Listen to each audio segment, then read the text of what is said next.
ठोकरें इंसान को चलना सिखाती है। इसलिए जरा जिनको तुम आगे बढ़ाना चाहते हो, जिनको कुछ सिखाना चाहते हो, जिनको कुछ नया अनुभव देना चाहते हो, थोड़ा उनको ठोकरें खाने का भी मौका दीजिए। ठोकरें जितना सिखा सकती है उतना सात बाप नहीं सिखा सकते, ब्रह्मा जी भी नहीं सिखा सकते हैं। इसलिए ठोकरें खाने का अवसर भी मिलना चाहिए। लेकिन याद रखना, गुरु भी सोचता है मैं ऐसा कर दूं चेला ठोकर न खाए। ठोकर खाने दो इसको, थोड़ा भटकने दो इसको।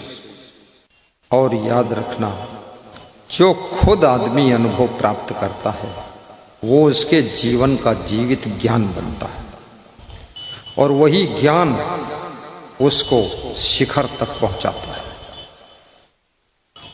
तुम अपने बच्चे को बार बार सिखाओ कि आग मत छूना, फिर भी आग तरफ दौड़ता है। लेकिन एक बार थोड़ा सा वो जल जाता है, तब तुम कहो इस आग को पकड़ो, तो बोलता नहीं, जल गए थे, उससे अनुभव हो गया है। तो कबीर साहब कह रहे हैं ये संसार में बड़ा आश्चर्य है। क्या आश्चर्य है? धरती उलटी आकाश जाय, चींटी के मुख हस्ती समाय। कबीर साहब की उल्टवासी है। साहब कहते हैं धरती उलटकर आकाश की ओर जा रही है, और चींटी के मुख में हाथी समा रहा है। कमाल है। चींटी का मुख इतना छोटा होता है, उसमें मुख में तो हाथी की टांग नहीं घुसेगी, तो पूरा हाथी उसके मुंह में घुस गया, समा गया। और कबीर कहते हैं तो जरूर कोई बात है। अब कौन हाथी है, कौन चींटी है, कौन धरती है, कौन आकाश है? ये उल्टवासी है जो सुनने में लगेगी उल्टा और समझने में लगेगी सीधा। देखी देखी जिए अचरज होई, देखी देखी जिए अचरज होई। यह पद बूझे बिरला कोई, यह पद बूझे बिरला कोई। देखी देखी जिया अचरज होई। आश्चर्य हो रहा। धरती उलटी आकाश से जाय, चींटी के मुख हस्ती समाई। बिना पवन सो पर्वत उड़े, जीव जंतु सब वृक्षा चढ़े। सूखे सरवर उठे हिलोरा, बिनु जल चकवा करत किलोरा। बैठा पंडित पढ़े पुराना, बिनु देखे का करत बखान। कहाई कबीर यह पद को जान, सोई संत सदा परमान। सोई संत सदा परमान। कहाई कबीर पद को जान। देखी देखी जिया अचरज होई। यह पद बूझे बिरला कोई।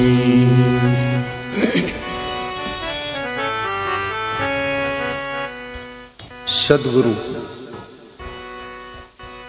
कबीर साहिब कहते हैं मेरे पद को बिरले बूझेगा, बिरले समझेगा। और वास्तव में समझना बहुत कठिन है, क्योंकि उल्टवासी है। साहिब कहते हैं धरती उलटी आकाश से जाए। धरती उलट गई, आकाश में ऊपर उठ गई। अब धरती पर लोग जो रह रहे थे वो क्या करें?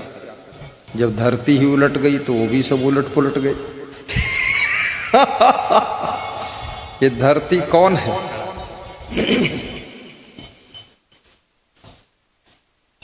जो लोग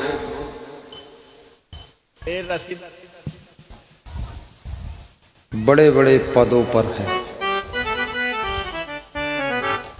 जो लोग मठों के महंत हैं, जो लोग बड़े बड़े अफसर हैं, बड़े बड़े प्रधानमंत्री, मुख्यमंत्री, मिनिस्टर हैं, बड़े बड़े डॉक्टर हैं, जिनके ऊपर बहुत लोगों का आसरा टिका हुआ है, वे लोग स्वयं उलट गए। जिनका बहुत लोग सहारा पकड़े हुए, सहारा पकड़कर वोट देते कि अब की बार ये नई सरकार, और नई सरकार और पुरानी से ज्यादा बेकार।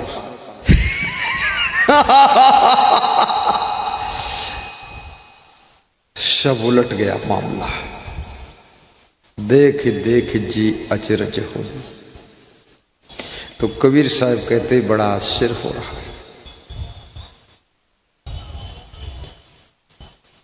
जिनके आधार में सभी लोग रहते हैं, वही लोग सब उलट गए। माता पिता के आधार में पूरा परिवार रहता है। तुम दुनिया के लिए एक व्यक्ति हो, लेकिन अपने परिवार के लिए तुम पूरी दुनिया हो। इस बात को याद रखना। इसलिए माता पिता को धरती जैसा धैर्यवान होना चाहिए। बड़े अधिकारियों को, मिनिस्टरों को, प्रधानमंत्री, मुख्यमंत्री को बहुत धीरज होना चाहिए। धरती जैसा धैर्य हो। धरती में जब भूकंप आ जाता है, पूरे गांव के गांव धंस जाते हैं, खेत भी गायब हो जाते हैं। जिस समय भूकंप आता है तो आप पैदल चल भी नहीं सकते, सब हिल जाता है, क्योंकि धरती हिल जाए तो संभलोगे कैसे? इसलिए याद रखना, माता पिता को, गुरु को, अधिकारियों को, मिनिस्टरों को, प्रधानमंत्री को बहुत धैर्य रखना चाहिए। वहां भी गम खाने की आवश्यकता है। आपके मन की वहां भी नहीं हो सकती। पड़ोसी देश के बम का गोला भूल से भी यदि आपके देश में गिर गया, 10-50 लोग मर गए, तो जल्दी जोश में मत आइए कि उसका एक गोला गिरा है, तुम 10 गोला वहां गिरा दो तो युद्ध शुरू हो जाएगा। थोड़ा समझ लो। लेकिन जिसकी सरकार होती है वो थोड़ा विवेक करता है, सोचता है। जिसकी सरकार नहीं है वो सोचता युद्ध हो जाए तो इसकी सरकार गड़बड़ा जाए तो अच्छा है। वो ललकारता है कि ये कायर है, कूचर है, डरपोक है। वो सोचता ये भिड़ जाए, सब तहस नहस हो तो ये हारेगा, फिर हम जीतेंगे। इसलिए किसी के ललकारने से भी कदम मत उठाना, और किसी के कहने से कदम मत उठाना। विवेक करिए, धैर्य रखिए। जैसे धरती सब कुछ सह लेती है और अपनी जगह पर रहती है, इसलिए धरती को माता कहा गया है, क्योंकि धरती अन्न पैदा करती है और उस अन्न को सभी लोग खाकर जीवित रहते हैं। पशु पक्षी कोई चारा खा रहा, कोई बरसियम खा रहा, कोई घास खा रहा और कोई अनाज खा रहा, लेकिन धरती सबका पेट भरती है, इसलिए इसको माता कहा गया है। ये धरती माता है। दूसरा, जो माँ जन्म देती है, जननी माता, उसका भी बहुत बड़ा स्थान है।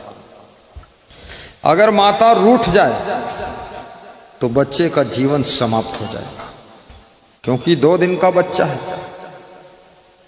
2 महीने का बच्चा है, 1 साल का बच्चा है, वो बेचारा क्या करेगा।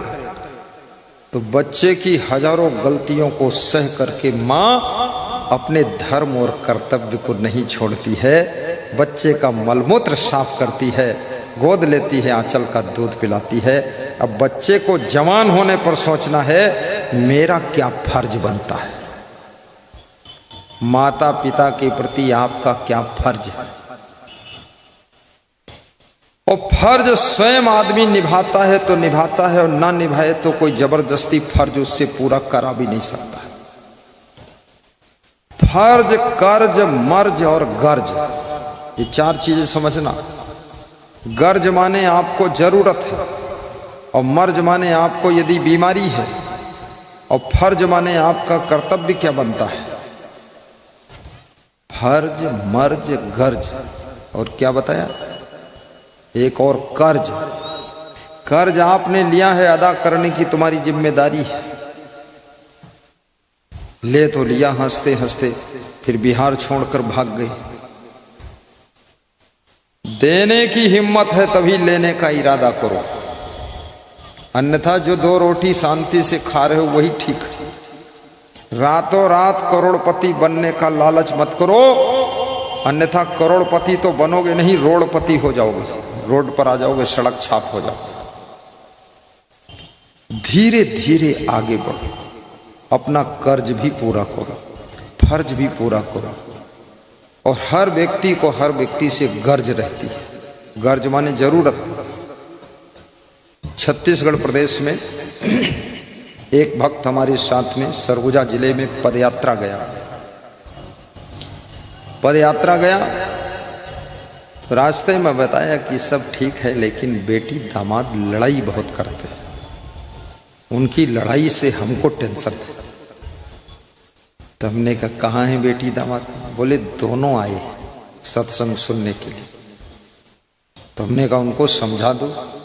बोले समझा के थक गए। दामाद बहुत मूडी आदमी, नौकरी करता था, पुलिस में था, उसको छोड़ दिया है, इतनी गुस्सा है। और बेटी भी हमारी कम नहीं है। जब शादी हुई थी तब तो लगता था ये भोली भाली है, तो भोली तो मायके में रह गई, भाली लेकर ससुराल गई। हाँ, भाली लेकर घूम रही। और ये दामाद जिसके साथ बेटी का विवाह किया हूं, ये भी ऐसे लगता था बड़ा सीधा साधा सरल है, बिल्कुल भोला भाला। भोला किसे कहते हैं? शंकर भगवान को, वो भोला है। और ये दामाद भोला भाला था। तो भोला तो पता नहीं कहां चला गया, लेकिन अब भाला बना है, बड़ा खतरनाक है। तो मैंने कहा फिर मैं कैसे उनको ज्ञान दूं, क्या करूं, आशीर्वाद दूं? बोले आप मेरे घर चलो गुरुदेव, वहीं बेटी दामाद मिलेंगे, पधरौनी कर दो 10 मिनट। तो मैंने पधरौनी किया, और पधरौनी में दामाद मिला। थोड़ा मैंने ज्ञान दिया उसको। हमने ये पूछा दामाद से, तुमको पत्नी की जरूरत है कि नहीं? तो बोला जरूरत है। तो उस स्त्री से पूछा तुमको पति की जरूरत है कि नहीं? बोली जरूरत है।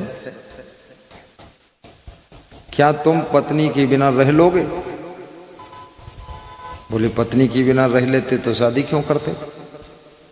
तो स्त्री से मैंने पूछा तुम क्या पति के बिना रह लोगी? बोले रह लेते तो इसके साथ विवाह ही नहीं करते हैं, ऐसा निखट्टू मिला पति।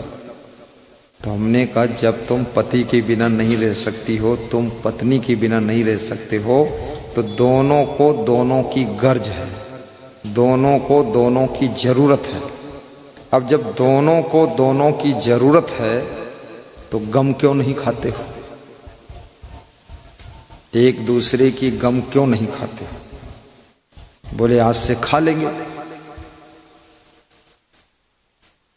तो स्त्री बोली टोटल गम हम ही खा लें क्या, इनको भी तो खाना चाहिए। तो हमने कहा भाई तुम भी खा लो पति देव। बोले हम बहुत गम खाए हैं, अब इतनी गम नहीं खा पाएंगे। तो हमने कहा क्या खाओगे, क्या पत्नी खा जाओगे फिर? बोले इसी लड़ाई झगड़े में नौकरी छोड़ दिया मैंने, पुलिस में था। तो हमने कहा अभी नौकरी मिल सकती कि नहीं? बोले मिल जाएगी, अभी ज्वाइन करूंगा, हो सकती। तो हमने कहा चलो चरण छो, संकल्प लो, फिर से नौकरी शुरू करो। अब दोनों गम खा लेना और प्रेम से रहना, अगली बार लड़ाई नहीं होनी चाहिए। तो दोनों ने हाथ जोड़ा, संकल्प लिया कि अगली बार शिकायत नहीं आएगी, हम प्रेम से रहेंगे। 15 दिन के बाद बात हुई। उनके ससुर से हमने पूछा क्या हाल? बोले अब घुल मिल के रहते हैं, घुल मिल के। गुरु यही काम करता है। गुरु टूटते हुए लोगों को जोड़ने का काम करता है और गुरु बिखरे हुए लोगों की माला पिरोने का काम करता है। लेकिन याद रखना, गुरु को लोगों को समझना चाहिए और गुरु की बात मानने के लिए दोनों पक्षों को तैयार होना चाहिए। तो सिस्टम बहुत सुंदर हो सकता है और प्रेम की गंगा बह सकती है। बोलिए सदगुरु भगवान की जय, सदगुरु सर्वेश्वर सरकार की जय।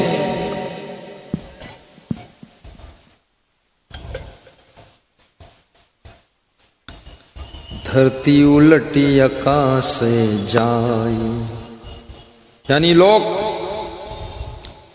आकाश ऊपर है, लोग अपने आप को बहुत ऊंचा समझने लगे कि मैं ही सब कुछ हूं, सब बेकार है। यही अर्थ है कि धरती उलट कर आकाश जा रही है, इतना अभिमान आ गया है। चींटी के मुख हस्त समाये और चींटी के मुख में हाथी समा रहा। हाथी का मतलब क्या होता है? चींटी यानी चींटी जैसी छोटी वासना, वासना के मुख में बड़े बड़े धुरंधर हाथी जैसे बलवान, हाथी जैसे धुरंधर धनवान, वो भी वासना में समा जाते हैं। ये वासना बुद्धिमान से बुद्धिमान व्यक्ति को, धनवान से धनवान व्यक्ति को भी नीचे गिरा देती है। ये साधारण वासना नहीं है। एक उपासना की शक्ति ही वासना को जीत सकती है। भक्ति ही आपके अंदर की आसक्ति को खत्म कर सकती है, अन्यथा यह आसक्ति भी बड़ी खतरनाक है। आसक्ति का मतलब चिपक जाना, ममता में चिपके रहना, मोह में चिपके रहना, काम वासना में चिपके रहना। कितने लोगों का मर्डर हो गया, मर गए, कितने लोगों ने मर्डर कर दिया, लेकिन वासना नहीं मरी। ये भी मालूम हो गया कि इसमें खतरा है, फिर भी वासना की तरफ बढ़ते चले गए। ये काम वासना अगर कंट्रोल नहीं किया गया तो याद रखना वही दुर्दशा हो सकती है जो जयद्रथ की दुर्दशा हुई थी। भीम ने पटक पटक कर मारा था, वही दुर्दशा होगी जो राजा भर्तृहरि की दुर्दशा हुई थी। वही दुर्दशा होगी जो कीचक, जो राजा धृतराष्ट्र का साला था, उसकी दुर्दशा हुई थी। द्रौपदी के तरफ उसकी वासना जागृत हुई थी। द्रौपदी को पीछे से कीचक ने दौड़ाया। कीचक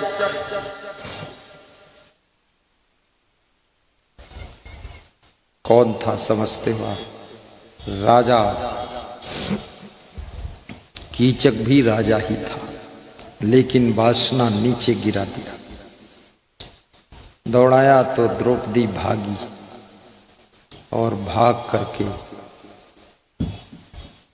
भीम के पास पहुंची।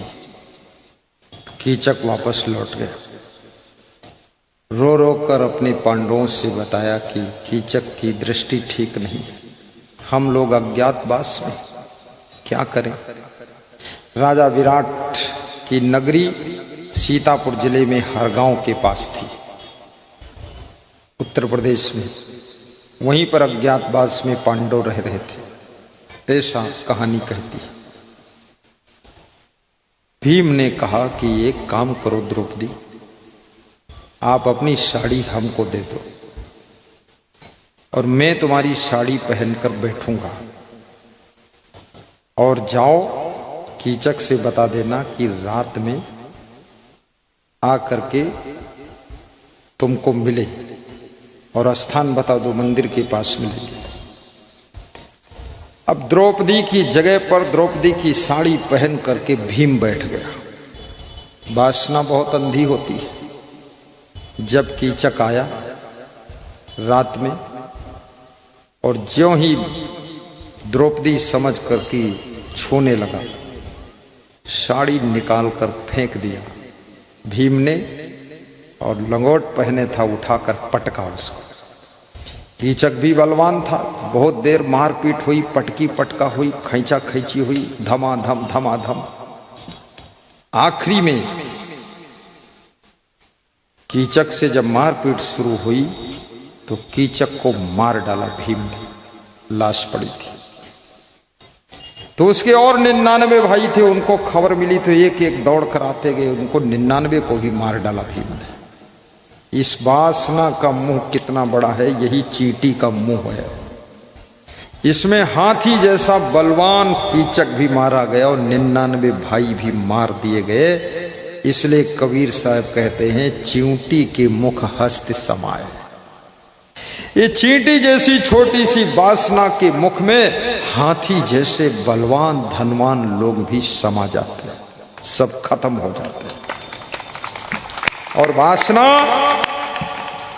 उपासना से ही कंट्रोल होगी, और कोई उपाय नहीं। जितनी भक्ति बढ़ेगी उतनी आसक्ति कम हो जाएगी।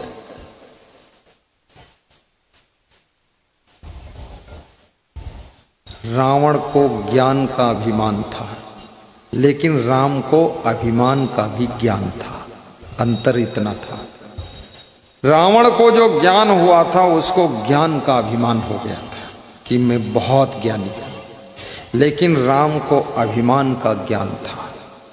और श्रीमद् भगवत गीता में भगवान श्री कृष्ण कहते हैं, ज्ञानी का पहला लक्षण है अमानित्वम, आदम्बित्वम, अहिंसा, शांति, आर्जवम, आचार्योपासनम, शौचम, स्थैर्यम, आत्मविनिग्रहः, इंद्रियार्थेषु वैराग्यम, अनहंकारा एव च, जन्म मृत्यु जरा व्याधि दुख दोषानुदर्शनम,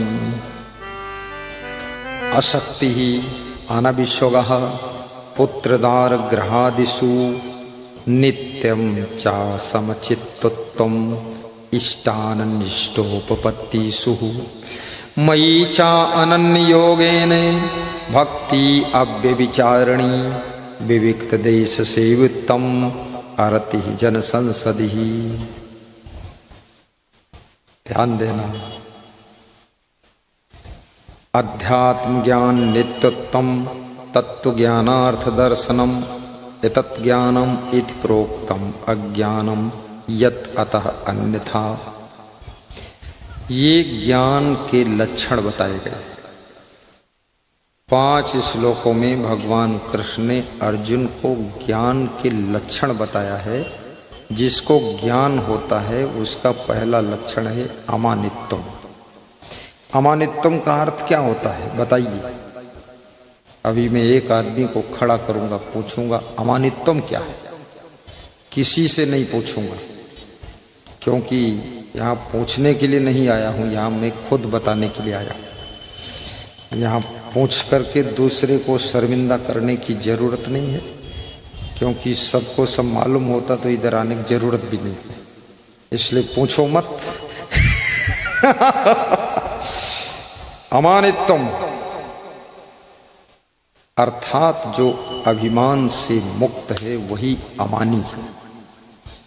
जिसको बुद्धि का अभिमान नहीं, शरीर के बल का अभिमान नहीं, धन का अभिमान नहीं, कार का अहंकार नहीं, और जिसको अपनी वाणी का अभिमान नहीं, यानी जिसने अभिमान को त्याग कर दिया है, सबहि मान प्रद आप अमानी। सबको सम्मान देता है लेकिन स्वयं अमानी रहता है। ये हनुमान का लक्षण था। हनुमान जी इसलिए नाम उनका हनुमान था। मान, अपमान, अभिमान, सम्मान,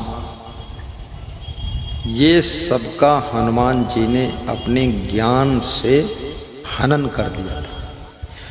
जो मान, अपमान, सम्मान, अभिमान को ज्ञान से हनन कर दे उसी का नाम हनुमान है। हनुमान, उसने हन दिया यानी मार दिया। लोग कहते ना तुमको हम हन देवे मतलब कोटिब कस के मारी बहुत। तो ये है हनुमान। अभिमान को मारना आसान नहीं। अभिमान के बहुत रूप होते हैं, बहुत तरह तरह के रूप होते हैं, और अभिमान हर जगह रहता ही नहीं। कितना ही अभिमानी आपके गांव में व्यक्ति हो, लेकिन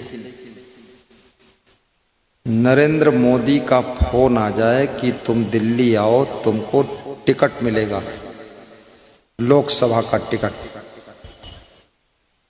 वो आदमी सब काम छोड़कर दिल्ली पहुंचेगा और दिल्ली पहुंच करके सबसे पहले मोदी जी के पैर छूएगा। उनके पैर क्यों छू रहे? क्योंकि टिकट। मोदी जी ब्राह्मण भी नहीं है, जो ब्राह्मण समझकर पैर छू, वो तो घांची है। घांची मतलब तेली, वो तेली है, उसके पैर क्यों छू रहे? चलो ब्राह्मण होता, पूज्य है, छू लो। तो ब्राह्मण भी मांस मछली दारू खाता पीता तो वो भी छूने योग्य नहीं।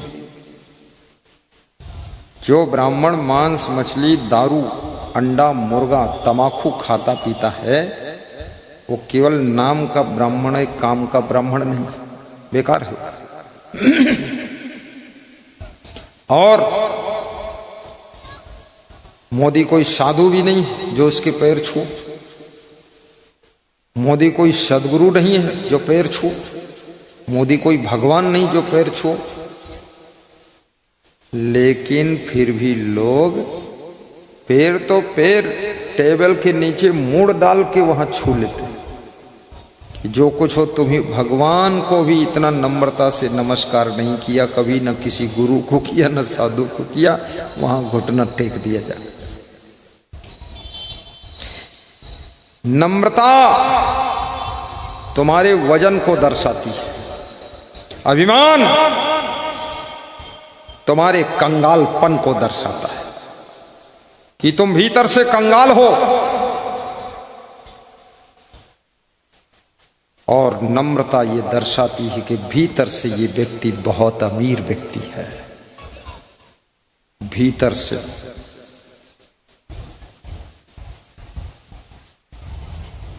हमारे देश में विनम्रता सबसे अधिक है। बच्चों को बचपन से सिखाया जाता है कि माता पिता के पैर छुओ, छूते हैं। और माता पिता भी अपने माता पिता के छूते थे, और वो माता पिता अपने माता पिता के छू चुके।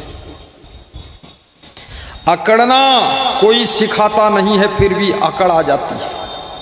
और झुकना जन्म से ही माता पिता सिखाते हैं, दादा दादी सिखाते हैं, सास ससुर सिखाते हैं, सब लोग सिखाते हैं, सत्संग भी सिखाता है, ग्रंथ पंथ सिखाते हैं, लेकिन झुकना फिर भी मुश्किल से आता है। अकड़ जाती नहीं है और झुकना आता नहीं। आदमी कहता मैं किसी को झुकता नहीं, लेकिन भैंस का गोबर उठाने के लिए झुकता है, गाय का गोबर उठाने के लिए झुकता है, बोरी में सामान उठाने के लिए झुकता है, आधा किलो सोना पड़ा हो टट्टी में तो झुककर हाथ डालकर उठा लेता है। ये आदमी बहुत मूर्ख है। तुम झुकते वहां हो जहां तुम्हारा स्वार्थ होता है, तुम झुकते वहां हो जहां तुम चिपके होते हो, तुम झुकते वहां हो जहां से तुम्हें कुछ लालच पूरा होने वाला है, और तुम अकड़ते वहां हो जहां समझते हो कुछ मिलने वाला नहीं। याद रखना, मूर्ति के सामने भी लोग झुकते हैं। पत्थर की मूर्ति किसने बनाया? आदमी ने। और खरीदा किसने? आदमी ने। मंदिर किसने बनाया? आदमी ने। मंदिर में मूर्ति कौन रखा? आदमी ने। मूर्ति की पूजा कौन करता? आदमी। और मूर्ति को माला पहनाता कौन? आदमी। और मूर्ति पर मीठा कौन चढ़ाता? आदमी। और मूर्ति के पांव कौन छूता? आदमी। और मूर्ति को चुराता कौन है? आदमी। आदमी मूर्ति चुराता भी है। मंदिर के लिए जमीन दान कौन देता है? आदमी। और दान दी हुई जमीन पर बेईमानी से कब्जा करता है कौन? आदमी। और उस कब्जा को कौन छोड़ाता है? वो भी आदमी। तो सारा खेल आदमी का है। आदमी की सख्त से अब डर रहा है आदमी, और आदमी को लूट कर भर रहा है घर आदमी, और आदमी ही मारता है मर रहा है आदमी। समझ कुछ आता नहीं क्या कर रहा है आदमी। बोलिए सदगुरु भगवान की जय। सारा खेल आदमी का है। नम्रता सीखे सरलता, गही विनय सुविधान को। नम्रता सीखे सरलता, गही विनय सुविधान को। याद रखना, आपसे नम्रता की शक्ति विनती अभिमान की शक्ति से लाख गुना ज्यादा बड़ी होती है। नम्रता सीखे सरलता, और सरलता भी होनी चाहिए। सरल बनो, जटिल मत बनो। सहज रहो, सहज ध्यान रहो, सहज ध्यान धरो। जिंदगी सहज जियो, सरलता से जियो, प्रेम से जियो, नम्रता से जियो, नॉर्मलिटी रखो लाइफ में। जितना जिंदगी को जटिल बनाओगे, जिंदगी उलझ जाएगी। जिंदगी मधुबन भी है और जिंदगी गुलशन भी है। एक शायर कहता है, घेरोड वाले, जिंदगी मधुबन भी है और जिंदगी गुलशन भी है, और जीने का ढंग नहीं आया तो तुम्हारी जिंदगी ही तुम्हारे लिए दुश्मन भी है, जिंदगी दुश्मन भी है। कितने लोग अपनी ही जिंदगी से परेशान हैं। नासिक में मैं कुंभ मेले में गया था, तो जिस घर में मेरा निवास था उसके पड़ोस घर में स्नान करने जाते थे। तो उस घर के और उस पार एक पड़ोस घर में वो आदमी एक बाउंड्री से झांकता रहता था। जब मैं स्नान करने जाता था तो झांकता था, स्नान करके निकलता था तो झांकता था। अब 13 दिन मेरा रुकाव था वहां, तो 13 दिन झांका, तो देखता रहता था। तो थोड़ा मेरे मन पर प्रभाव पड़ा। हमने कहा झांकते क्या हो, आ जाओ ना यहाँ। 13 दिन से झांक रहे हो, आओ। तो बोले झांकने में जो आनंद है वो आनंद आने पर भी नहीं मिलेगा। तो हमने कहा आओ तो। बोले ये घर मेरे बाप का है, मैं यहाँ आता ही नहीं। तो हमने कहा बाप के घर में नहीं आते हो? तो जिस घर में खड़े वो किसका है? बोले आपका है, मेरा। तो हमने कहा बाप से इतना द्वेष? बोले घर से बाहर निकलो, सड़क पर मिलूंगा आपको। तो सड़क पर मिला। हमने कहा क्या मैटर क्या है? बहुत दुखी भी हो, चिंतित भी हो, क्रोधित भी हो, मामला क्या है? बोले मामला ये है कि मैंने अपने बाप को गाली दिया और बाप से अकड़ दिखाया और हाथापाई करने पर उतारू हो गया। तो मेरा बाप दुखी हो गया, रो लिया और चुपके से मेरी बहन को ये मकान लिख दिया। अब ये मकान 5 करोड़ का चला गया बहन के पास। तो मैं तो इसमें आता ही नहीं। तो हमने कहा गाली क्यों दिया? बोले अज्ञान। अकड़ क्यों दिखाई? बोले अभिमान। हाथापाई क्यों किया? बोले मूर्खता। तो हमने कहा फल क्या मिला? बोले यही फल है, सड़क पर हो गया और क्या है, उधर पड़ोस में किराए मकान में रहता हूं। तो हमने कहा अब अभिमान है कि नहीं? बोले अब तो भैंस के पांव छू लेता हूं, घमंड खत्म, अब सबको बस। हमने कहा पिताजी कहाँ? बोले तो मर गए। माँ कहाँ? बोले वो भी मर गई। बहन कहाँ? बोले वो भी मर गई।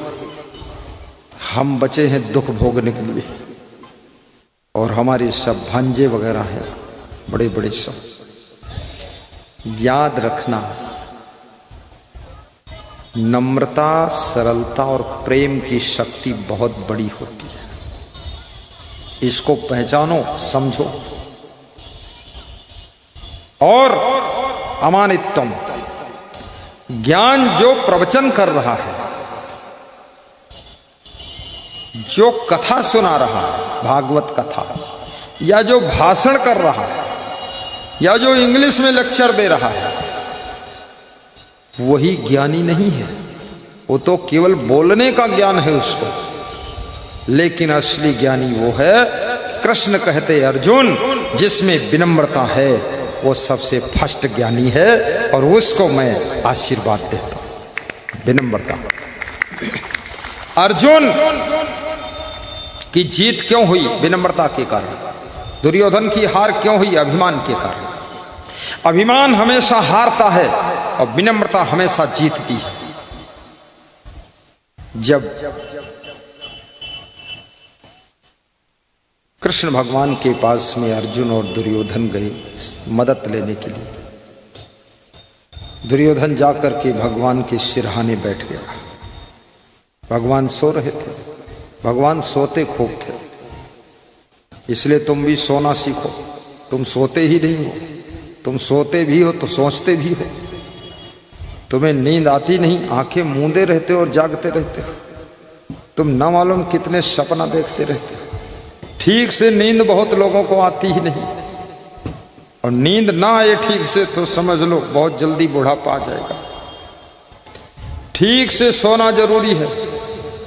रतन राज टेलर सिंहेश्वर से आए, ये भी ऐसा प्रोग्राम करा चुके, बहुत बड़े भक्त। मृत्युंजय यादव मधेपुरा से आए, इनका भी मन है प्रोग्राम कराने का, मन बना हुआ है। तो मैंने कहा पहले मकान बना लो फिर प्रोग्राम करना। मकान बना रहे, बोली इसी नए मकान में रखूंगा। मैंने कहा रहने को तो मैं पुराने मकान में भी रह लूंगा, लेकिन पहले तुम्हारे पास मकान होना चाहिए, फिर प्रवचन होगा। तो बना रहे, श्रद्धा बहुत है। बता रहे लिंटर तक आ गया, अब लिंटर के ऊपर जाएगा।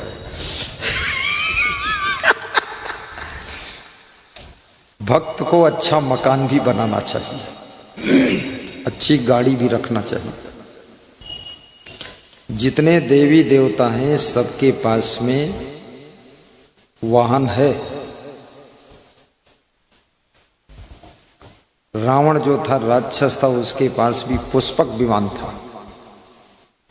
अरे राक्षसों के पास पुष्पक विमान और तुम्हारे पास कार भी नहीं, हद मार दी तुमने। तुम तो देवी देवता के समान हो। अपने बच्चों के लिए भी कार में बैठने का मौका दीजिए। अपने माँ बाप को भी कार में बिठा करके धार्मिक स्थलों का दर्शन कराइए, सत्संग में ले जाइए। अपनी पत्नी को भी कार में बिठाओ। आज मेरे पास में एक सज्जन आए थे, कह रहे थे नई कार लाया, तो संकोच में ये नहीं कह पाए कि आप थोड़ा बैठ लो, लेकिन मैं आज उनकी कार में बैठ लिया। क्रेटा कार थी, हमने कहा 22 लाख की आती? बोले हाँ। हमने कहा बहुत अच्छी है, फॉर्च्यूनर जैसी? बोले हाँ गुरुजी। जब भक्त का भवन अच्छा होता है, भक्त का बिजनेस टॉप का चलता है, भक्त के पास में कार होती है और फिर भी भक्त को नहीं अहंकार होता है, तब उस भक्त को देख करके मेरा मन गदगद हो जाता है कि अब ठीक है। भौतिक उन्नति भी होना चाहिए और आध्यात्मिक उन्नति भी होना चाहिए।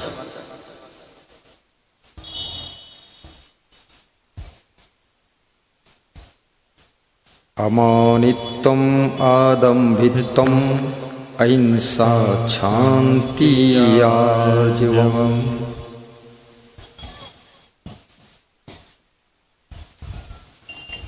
अमानी बनो। जो दम्भ नहीं करता है वो ज्ञानी है। जो अहिंसा धर्म का पालन करता है वो ज्ञानी है। जो हिंसा करता है, मार काट करता है, उसको धेला भर ज्ञान नहीं। मजहब के नाम पर मार काट, जीवा के स्वाद के लिए बकरा मुर्गा भैंसा सुअर को काट कर खाना बहुत बड़ा ज्ञानी है। जियो और जीने दो का फार्मूला लेकर चलो। जीव दया और आत्म पूजा, कहीं कबीर धर्म नहीं दूजा। दया धर्म को मूल है, पाप मूल अभिमान। तुलसी दया न छोड़िए, जब लग घट में प्राण। दयालु बनो, अपने बच्चों पर भी दया रखो कि आपके बच्चे कोमल हैं, छोटे हैं, गलतियां हो सकती हैं, इनको क्षमा करो, इनके भविष्य को भी संवारो। अपने बच्चों से नाराज होकर के उनकी परिस्थिति मत बिगाड़ो। बच्चा इसीलिए नाम है क्योंकि बच्चे को बचाना पड़ता है, और जब स्वयं बचने लग जाएगा तब उसे जवान कहते हैं। लेकिन तुमको बचाना पड़ेगा, माफ करना पड़ेगा। अपनी धर्म पत्नी को भी क्षमा करो, गलती हो जाती है। छोटी छोटी गलती में रिश्ते मत तोड़ो। क्रोध और अभिमान में आकर के अपनी पत्नी का मर्डर भी मत करो। कितने लोगों ने अपनी पत्नी को मार डाला। काम क्रोध अभिमान में पड़ करके अपने पति का भी मर्डर मत करो। पति के टुकड़े टुकड़े करके नीले ड्रम में पैक भी मत करो। अरे ये पति है, जिंदा रहने दो। नारी की शोभा पति से है, पति की शोभा पत्नी से है, गुरु की शोभा शिष्य से है, और शिष्य की शोभा गुरु से है, भगवान की शोभा भक्त से है, भक्त की शोभा भगवान से है। दोनों की दोनों से शोभा है। धागा के बिना फूल की माला नहीं बन सकती है, और फूलों के बिना भी धागा केवल माला नहीं बन सकता है। इसलिए धागा और फूल मिलकर के माला बन जाते हैं और किसी के गले की शोभा को बढ़ाते हैं। ऐसे दोनों पिता पुत्र भी प्रेम से रहो। तुम धागा हो, पुत्र तुम्हारा फूल है। दोनों के प्रेम की माला बननी चाहिए।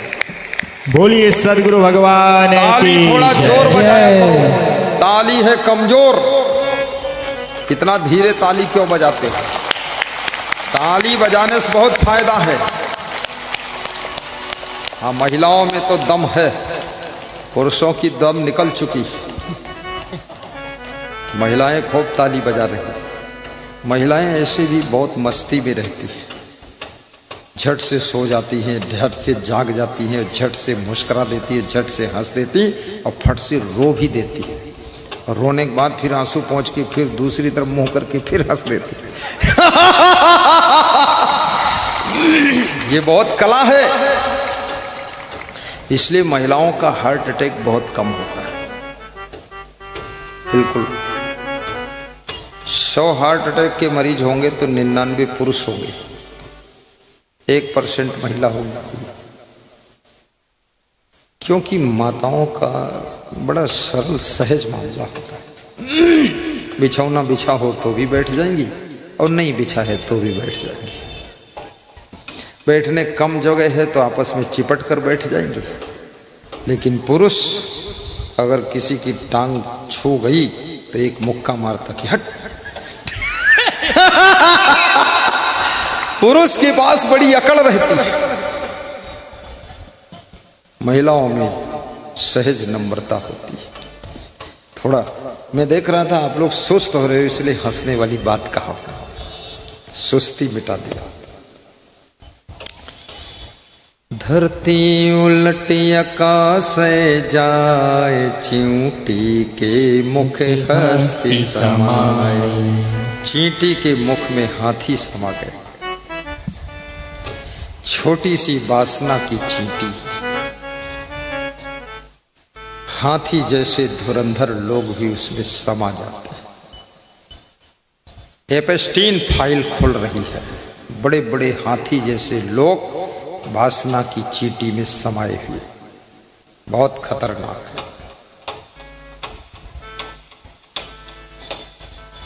और वासना को जीत ले उसे बहादुर कहते हैं, और वासना से जो हार जाए उसको मुर्दा कहते हैं। आप अपने मन को जितना कंट्रोल में रखना चाहो, मन कंट्रोल में रहने का अभ्यासी हो जाएगा। और मन को जितना चंचल बनाना चाहो तो मन उतना ही चंचल हो जाएगा। जिन्होंने कभी शराब नहीं पिया तो उनको शराब की याद भी नहीं आती है, लेकिन जिन्होंने शराब पीने की आदत बना ली, पुड़िया गुटखा खाने की आदत बना ली, शिखर खाने की, रजनीगंधा खाने की आदत बना ली, अगर रजनीगंधा ना मिले तो गोबर गंधा खा लेंगे। आदत बिगाड़ी है। तुम गुस्सा करने की आदत बना लो, हर समय झन झन झन झन टन टन टन टन पन पन पन पन नाराज जैसे रहोगे। और तुम मुस्कुरा कर जीने की आदत बना लो तो हर समय खुश रहोगे।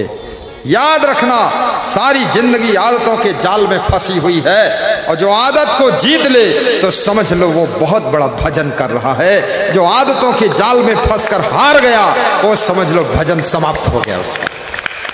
आदत जरा सुधार लो, बस हो गया भजन।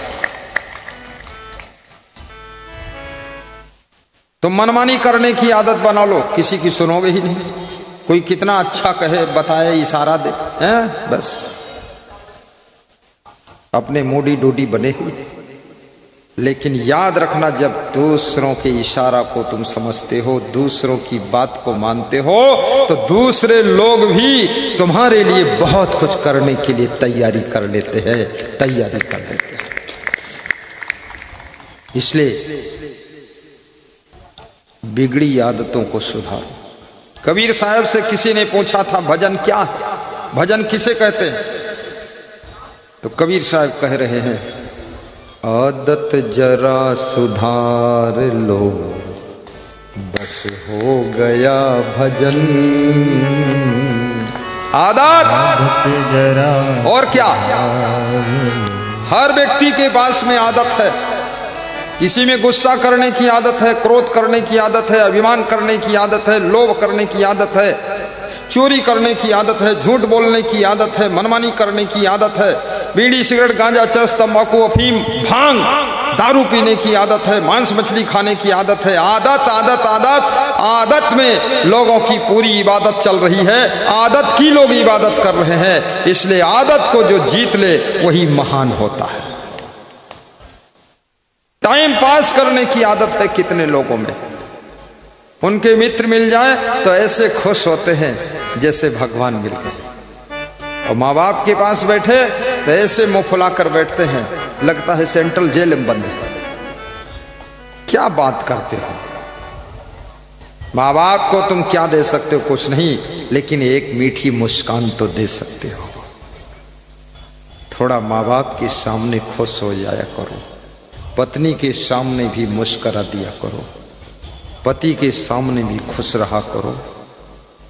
इसलिए भी खुश रहा करो ताकि लोग भी खुश रह सकें, इसलिए भी हंस दिया करो ताकि लोगों को भी हंसी वापस लौट कर मिल जाए।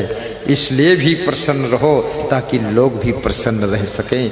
याद रखना, तुम्हारी खुशी से हजारों की खुशी पैदा होती है और तुम्हारी उदासी से हजारों व्यक्ति को टेंशन हो जाती है। इसलिए जबरदस्ती खुश रहना सीखो, कुछ मिले ना मिले खुश रह करके जियो।